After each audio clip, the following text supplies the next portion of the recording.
morning, everybody. This is Rudi. And I'm Mike Feld. We're here at the Glass Bowl in Toledo, Ohio. Just finished with Western Michigan's game against Toledo. The Broncos won 58-26, and they improved to 3-3 on the season, and now 2-1 in the MAC. Mike, just great offensive performance tonight. What'd you think? Totally offensive. Right from the start, 5 minutes into the game and change, Western puts up 20 points. 534 total offensive yards. Tim Hiller throws 3 touchdowns, 270 yards. I think the key to this game was Jordan White has a breakout game, 117 yards, 2 touchdowns. He had the first 2 touchdowns, and he also returned a punt 33 yards. But offensively, it was just a complete effort from everybody.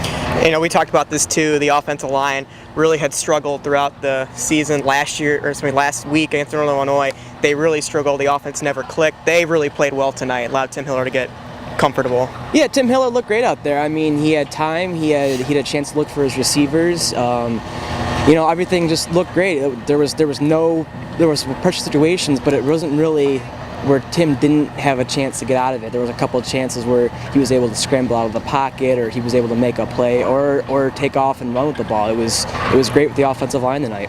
They finally got the rushing game going today too. Brandon West, 155 yards, 3 touchdowns today. Never had done that in his career. That was a stat. Actually, he only done 2 in his career once, 2 touchdowns in a game, once for Central Michigan last year. He does it again tonight. That actually shocked me, so they finally got the running game going tonight as well. And that just kind of goes back to the offensive line and as well as the defense, Mike. This was the top offense Toledo had coming into today. Defense played really well in the opening half. Yeah, absolutely. They didn't give up a touchdown in the first half. The first quarter. They forced Toledo. Toledo got the ball downfield. They forced a couple field goals, and then there was chances where Toledo had to put the ball in the end zone. They actually did score twice, but penalties cost that, and the defense just didn't give up. They played to the end of the whistle. They looked phenomenal as well. And don't forget, this was a team, Toledo, that killed the University of Colorado here back in week 2, I believe. As of right now, Colorado was beating Texas, so this could be a statement win. This Toledo team is a good football team. You're wrong. Absolutely, and like you said, they are the best team offensively in the MAC. But tonight they just they didn't really have that swagger. Of course, it didn't help. Aaron Opelt did not play at all in the second half. He went out in the second quarter, apparent right shoulder injury. But either way, even when he was on the field, 3 and outs were the story of the game. He looked inconsistent. He looked flustered, and he really couldn't make a whole lot of plays. This is also Toledo's homecoming as well, so it was nice to come in here. I wouldn't say a hostile environment here at the Glass Bowl tonight, but it was nice to get a win on a homecoming, unlike last week. Yeah, the student section, when the game kicked off, it was packed to the max. The student body was out here in large. They were ready to go, and there was over 2 minutes left in the half, and the entire student section was almost empty. I mean, they took the crowd out of it right away and left the homecoming crowd a little bit unhappy this week.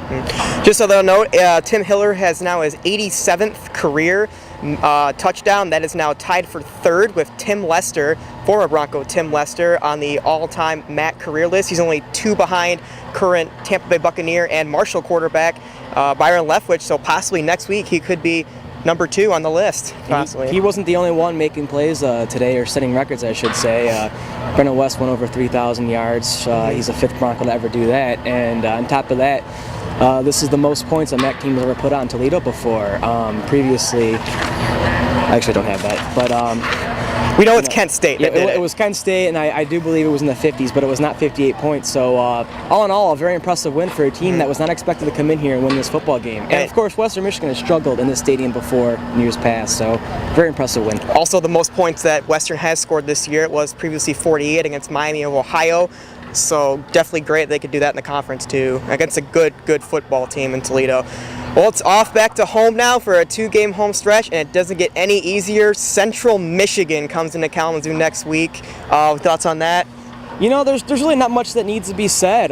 This is the one game you want to win. It's every team has their rival, and this is Central Michigan, and I think it helps that not only is this their main rival, but this is a team that's receiving votes in the top 25. This is a team that has one of the greatest MAC quarterbacks in history in Dan Lefevre. This is a team that has a 3-game winning streak on Western right now. A lot of pressure, a lot of big situations, but at least the Broncos can go home with some momentum, feeling pretty happy for the big win tonight. Obviously CMU, though, they beat Michigan State earlier in the year. They hung with Arizona for a long time. They're coming off a 58-6 win over Eastern Michigan today. It's not going to get any easier. So we'll see next weekend when Western comes home against Central. So that's it from here. Final score, Western Michigan 58, Toledo 26. We will see you next week, and check westernhill.com all week for updates.